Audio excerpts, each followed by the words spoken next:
ఘటనలో 13 మంది మృతి చెందగా ఈ పేలుడు దాటికి 24 మందికి పైగా తీవ్రంగా గాయపడ్డారు.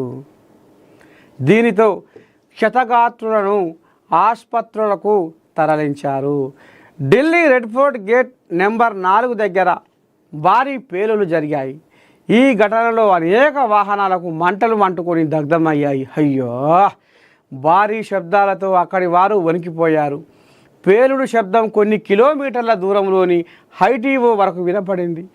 సిగ్నల్ వైపు నెమ్మదిగా కదులుతున్న ఒక వాహనంలో పేలుడు జరిగిందని ప్రత్యక్ష సాక్షులు చెబుతున్నారు.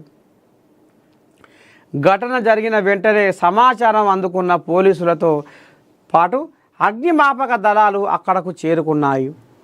25కు పైగా అగ్నిమాపక వాహనాలు మంటలను ఆర్పేశాయి.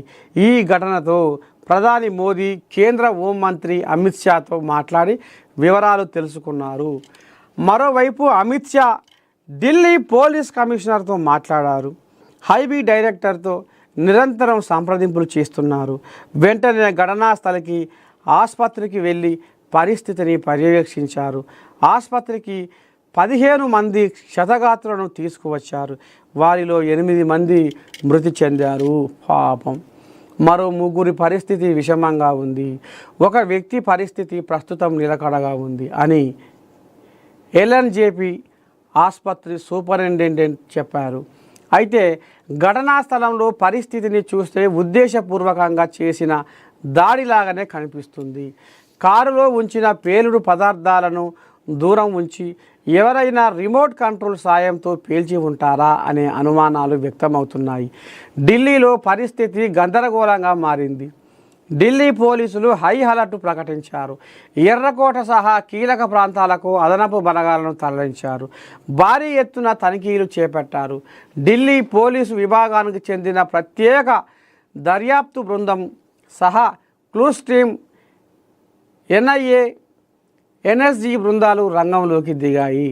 ప్రభుత్వ ప్రైవేటు కార్యాలయాల్లో విధులు ముగించుకొని జనాలు ఇళ్లకు చేరే క్రమంలో భారీ పేలులు జరగ్గా చాందినీ చౌక్, ఎర్రకోట పరిసరాల్లో విషాద ఛాయలు అలుముకున్నాయి. డెలివరీ బాయ్ సజీవ దహనం. అయ్యో, ఎర్రకోట మెట్రో స్టేషన్ పార్కింగ్ స్థలం దగ్గర భారీ పేలుడు కారణంగా మంటలు అంటుకొని ఒక డెలివరీ బాయ్ సజీవ దహనం అయ్యారు. పేలిన కారులో హైగ్రేడ్ ఎక్స్ప్లోజివ్ ఉపయోగించినట్లు పోలీసులు అనుమానం వ్యక్తం చేశారు. ఇప్పటికే కేంద్ర హోంశాఖ మంత్రి అమిత్ షా ఢిల్లీ పోలీసు